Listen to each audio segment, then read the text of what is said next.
이제 사도신경으로 우리의 신앙을 고백하며 청소년교회 주일 예배를 하나님께 드리겠습니다. 나는 전능하신 아버지 하나님, 천지의 창조주를 믿습니다. 나는 그의 유일하신 아들, 우리 주 예수 그리스도를 믿습니다. 그는 성령으로 잉태되어 동정녀 마리아에게서 나시고 본디오 빌라도에게 고난을 받아 십자가에 못 박혀 죽으시고 장사된 지 사흘 만에 죽은 자 가운데서 다시 살아나셨으며 하늘에 오르시어 전능하신 아버지 하나님 우편에 앉아 계시다가 거기로부터 살아있는 자와 죽은 자를 심판하러 오십니다. 나는 성령을 믿으며 거룩한 공교회와 성도의 교제와 죄를 용서받는 것과 몸의 부활과 영생을 믿습니다. 아멘.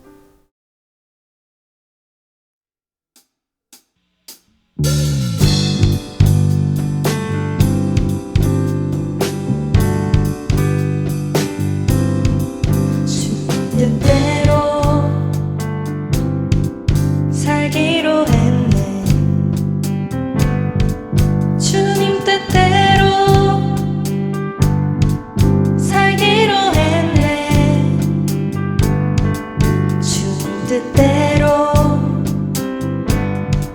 살기로 했네.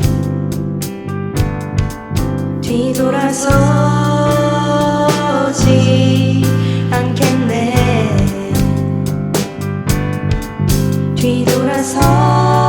뒤돌아서지 않겠네. 어떠한 시련이 와도 수많은 유혹 속에도 진실하신 주님 약속 나 붙들리라. 세상이 이해 못하고 우리를 조롱하여도 진실하신 주님 약속만 붙들리라. 결코 돌아서지 않으리.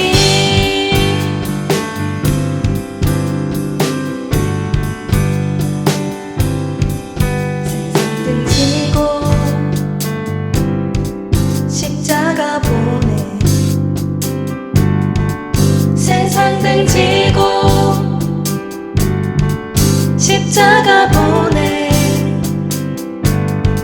세상 등지고 십자가 보내. 뒤돌아서지 않겠네.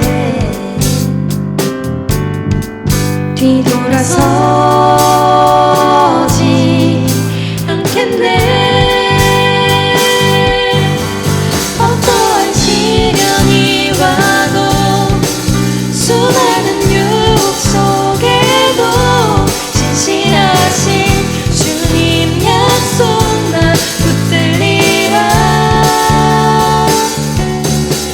세상이 이해 못하고 우리를 조롱하여도 진실하신 주님 약속만 붙들리라. 어떠한 시련이 와도 수많은 유혹 속에도 진실하신 주님 약속 나 붙들리라. 세상이 이해 못하고 우리를 조롱하여도 진실하신 주님 약속만 붙들리라. 결코 돌아서지 않으리.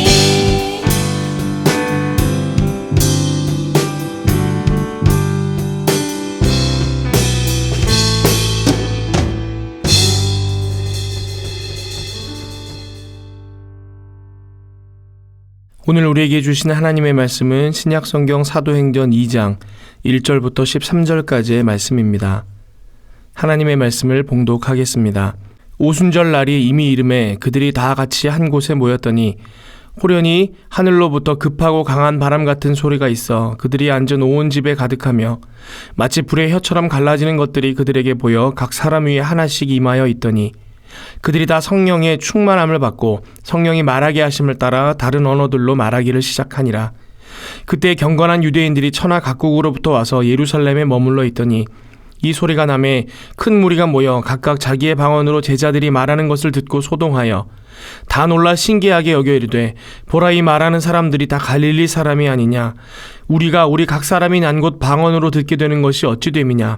우리는 바데인과 메데인과 엘람인과 또 메소보다미아, 유대와 갑바도기아, 본도와 아시아, 부르기아와 밤빌리아, 애굽과 및 구레네에 가까운 리비아 여러 지방에 사는 사람들과 로마로부터 온 나그네 곧 유대인과 유대교에 들어온 사람들과 그레데인과 아라비아인들이라. 우리가 다 우리의 각 언어로 하나님의 큰 일을 말함을 듣는도다 하고 다 놀라며 당황하여 서로 이르되 이 어찌 된 일이냐 하며 또 어떤 이들은 조롱하여 이르되 그들이 새 술에 취하였다 하더라. 아멘.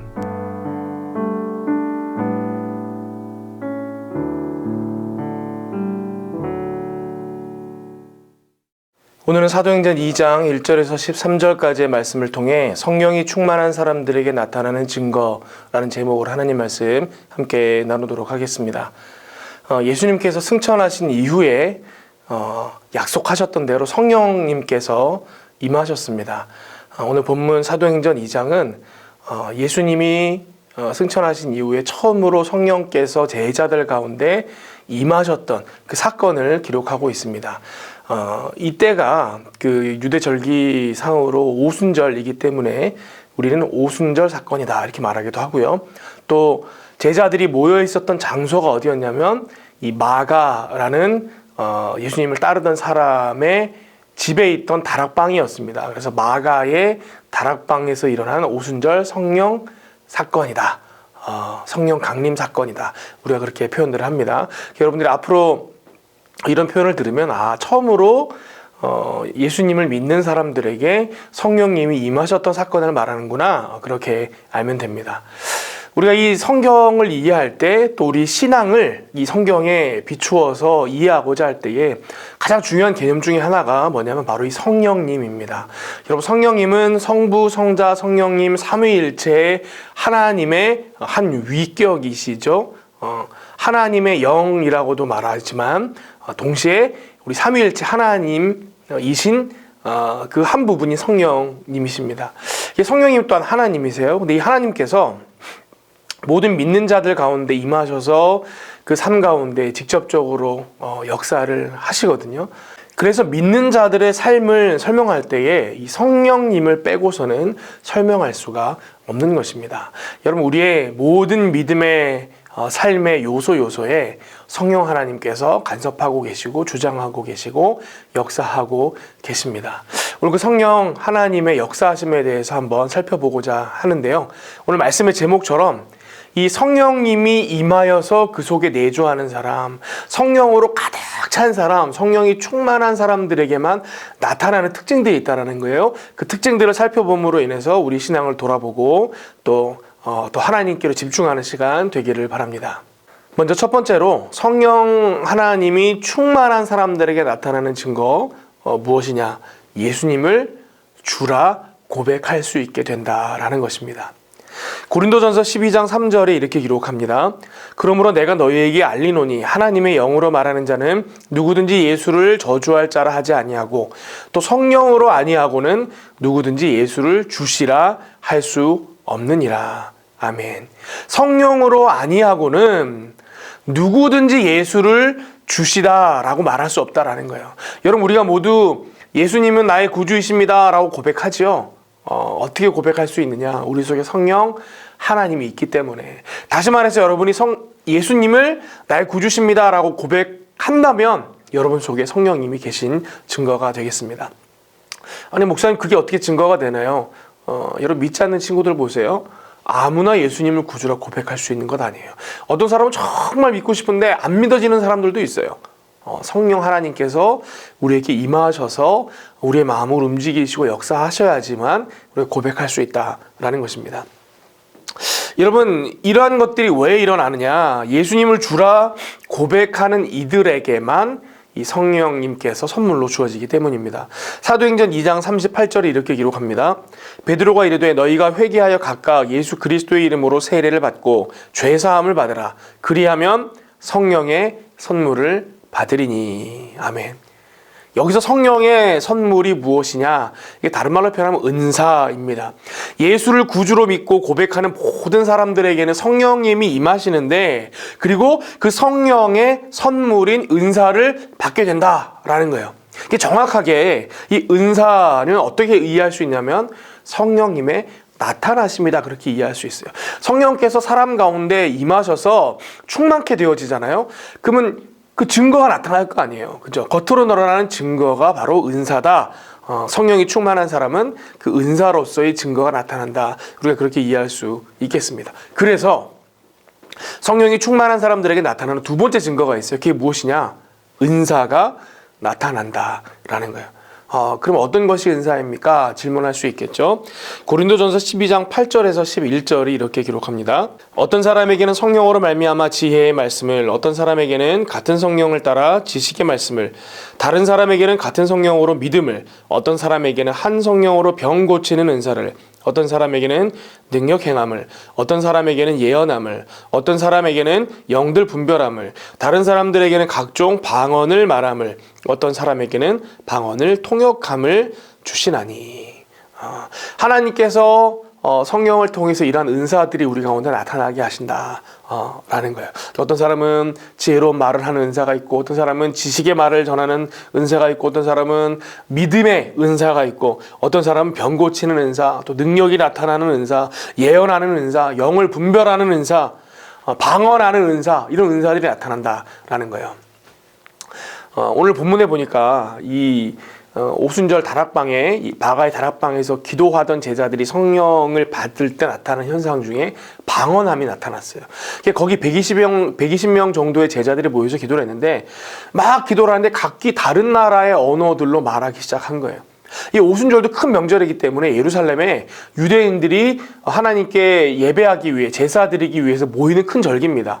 흩어져 있던 유대인들, 유럽 전역에 흩어져 있던 유대인들이 명절을 지키기 위해서 예루살렘에 잔뜩 모여 있을 것 아니에요? 근데 그 각지, 세계 각지에서 온 사람들이 제자들이 모여서 기도하는 것을 봤는데, 그들이 무슨 말로 기도하느냐? 자기 동네 말로 기도를 하는 거예요. 자기 나라 말로 기도를 하고 있는 걸 보게 됐다라는 거예요. 성령님께서 임하시면 나타나는 현상 중에 하나가 다른 나라의 언어로 말하는 일들도 일어나더라. 모든 사람에게 일어난다가 아니고 그런 일들도 일어나더라라는 거예요. 제가 중학교 3학년 때 있었던 일입니다. 지금도 선명하게 기억이 나는 사건이 있는데, 3학년에서 중학교 3학년에서 고등학교를 올라가는 겨울방학이었어요. 근데 이제 친구들과 저희가 이제 해마다 한 번씩 모여서 MT를 했었는데, 교회 동기들끼리. 우리가 이제 고등학교를 진학하기에 앞서서 우리가 인생에 이제 큰 변곡점을 맞이하게 되는데, 당시 그때 느낌이에요. 변곡점을 맞이하게 되는데, 우리가 이대로 이렇게 그냥 이 해가 바뀌는 시간을 그냥 보낼 수 없다. 우리 함께 모여서 기도하고 영적으로 무장하는 시간을 가지자. 이런 마음으로 한 친구 집에, 이제 부모님이 어디 이제 다른 곳에 가기 위해서 집을 비우는 일이 있어서 그 집에 모여서 MT를 하기로 했어요. 저녁 시간에 모여서 같이 라면을 끓여 먹고 뭐 이렇게 서로 과자도 먹고 교제하는 시간을 먼저 가졌습니다. 그러고 있었는데, 제가 그날 이제 감기가 좀 걸렸었던 걸로 기억이 나요. 그래서 몸이 안 좋아서 감기약을 먹었습니다. 감기약을 먹고 이렇게 따뜻한 방에 있으니까 너무 피곤하고 졸리잖아요. 그래서 잠이 들었어요. 친구들이 막 얘기하고 노는 동안에 제가 한쪽 구석에서 잠이 들었습니다. 근데 약 기운에 취해서 잠을 자다가 무슨 소리가 막 들리는 거예요. 시끄럽게 막 들려서 제가 잠에서 깨서 눈을 개슴츠레하게 뜨고 봤더니 깜깜해요. 방에 불을 다 꺼놓은 거예요. 근데 무슨 소리가 나나 봤더니 우리 친구들이 그 당시 한 17명, 18명이 모였거든요. 근데 한 방에서 17명, 18명이 한 방에 있으니 얼마나 바글바글 했겠어요. 근데 그 방 안에서 친구들이 다 기도하고 있는 거예요. 제가 그 기도 소리에 깬 거예요. 친구들이 저를 빼고 기도하고 있었던 거죠. 제가 이제 잠이 들어 있었으니까 막 기도를 하고 있는 거예요. 제가 이제 나도 이러고 있으면 안 되지. 그러고 이제 거기에 합류를 했습니다. 그리고는 막 기도를 열심히 했어요. 열심히 했는데 그날 정말 밤이 새도록 기도를 했거든요. 날이 밝을 때까지 기도를 했어요. 아마 기도하기 시작한 게 밤 11시 뭐 요쯤이었던 것 같은데 새벽 4, 5시까지 기도했던 걸로 기억이 나요.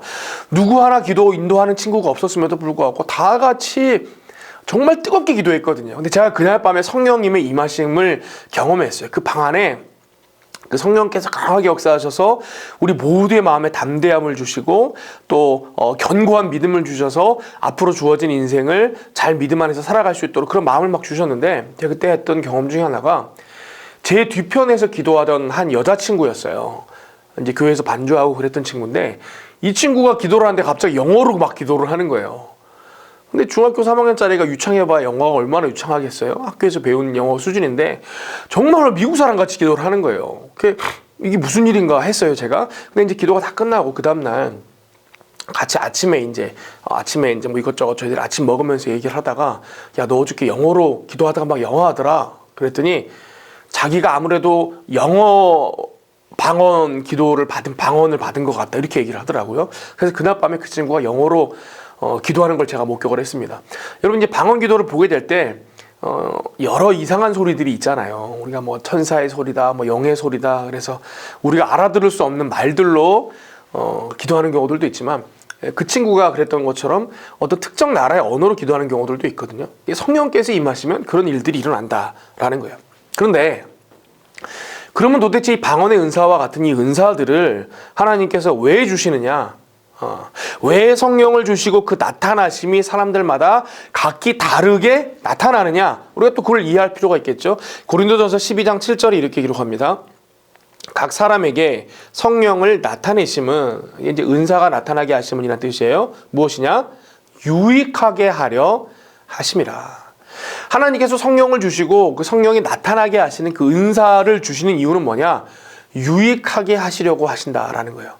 그 사람에게도 영적 유익함이 있고, 공동체에게도 영적 유익함이 있고, 다른 사람에게도 영적 유익함을 주려고 그 사람에게 성령의 은사를 주신다라는 거예요. 결국 쓸데없는 은사가 없습니다. 은사를 받았다라는 것은 유익하게 하려고 주셨다라는 거예요. 그러면 왜 그 유익하게 하려고 하는 은사를 사람마다 다르게 주시는가? 고린도전서 12장 11절입니다. 이 모든 일은 같은 한 성령이 행하사 그의 뜻대로 각 사람에게 나누어 주시는 것이라. 그의 뜻대로 각 사람에게 나누어 주시는 것이다, 이렇게 말씀하고 있습니다. 무슨 말씀이냐? 하나님 마음대로 주신다는 거예요. 여러분, 주시는 분 마음입니다. 하나님 원하시는 대로, 하나님 뜻대로, 하나님께서 생각하시기 합당한 대로 그 사람들에게 적절한 은사들을 주신다라는 거예요. 그래서 왜 나는 이 은사가 없습니까? 왜 쟤만 저 은사가 있습니까? 할 게 없는 거예요. 여러분, 우리를 누가 가장 잘 아세요? 하나님이 가장 잘 아시죠. 또 우리를 창조하신 분이 하나님이시죠. 하나님이 특별한 목적을 위해서 우리를 만드셨잖아요. 그게 우리의 사명이죠. 여러분, 하나님의 뜻대로 만들었다라는 얘기는 하나님의 뜻을 이루기 위해, 다시 말해 각 사람들에게 주신 하나님의 뜻인 사명을 이루도록 하기 위해 이 은사를 주셨다라는 것을 우리가 알 수 있습니다. 그래서 성령이 충만한 사람들에게 나타나는 세 번째 특징이 있는데, 그게 뭐냐? 사명에 헌신하는 사람들로 변화된다라는 거예요. 여러분이 오합지졸 같은 예수님의 제자들, 복음서에 보면 제자들 얼마나 오합지졸 같은지 몰라요? 근데 사도행전에 보면 사도행전에 나타나는 제자들은 권능 있는 제자들의 모습으로 나타나거든요. 그들이 어떻게 이렇게 변화되었느냐? 그들에게 주어진 사명에 충성하는 자들로 어떻게 변화될 수 있었느냐? 바로 성령이 그들 가운데 임하시고 충만케 하셨기 때문에 일어났다라는 거예요. 오순절 성령이 강림하신 이후부터 그러한 일들이 일어났다.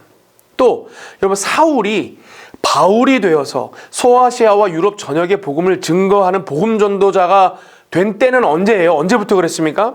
그가 다메섹으로 예수님의 제자들을 핍박하려고 가던 길에 부활하신 예수님을 만나는 일이 있게 되죠. 그 사건에서 성령을 받게 된 이후부터 그가 능력 있는 복음 전도자로 변화받게 되었다라는 거예요. 이런 성령 충만함의 세 번째 증거는 변화입니다.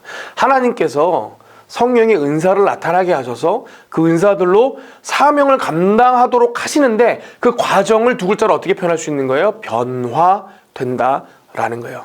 여러분, 성령이 충만해지면요, 주눅 들었던 사람이 생기를 얻게 됩니다. 어두웠던 사람이 자기만 밝아지는 것이 아니라 주변까지 밝히는 사람이 됩니다.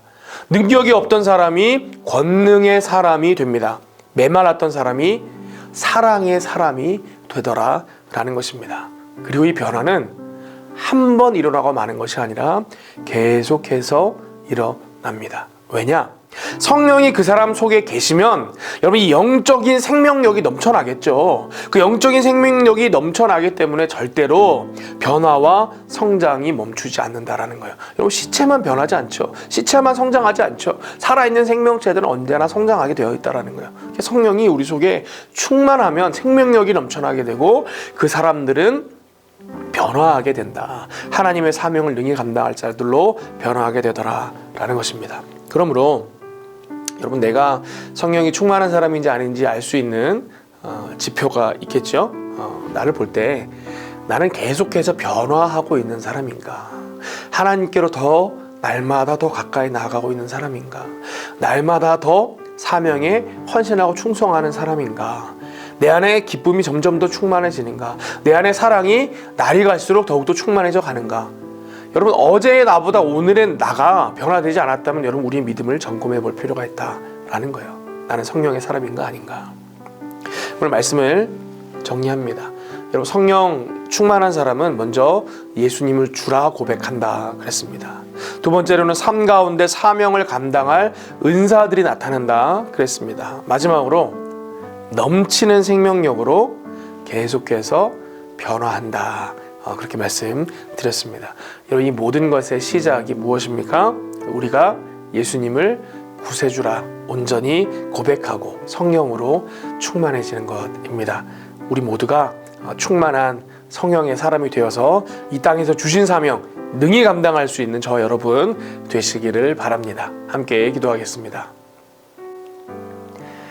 하나님 우리에게 믿음을 허락하시고 예수 그리스도를 나의 구주라 고백하게 하시며 나에게 성령을 부어주셔서 성령 충만함으로 살아가게 하심에 감사함을 드립니다. 우리가 이 땅 가운데 살아갈 때에 성령의 충만함을 입어 사명을 감당하는 변화되어진 능력의 백성들로 살아갈 수 있도록 하나님 우리를 언제나 지켜 주시옵소서. 예수 그리스도의 이름으로 기도하옵나이다. 아멘.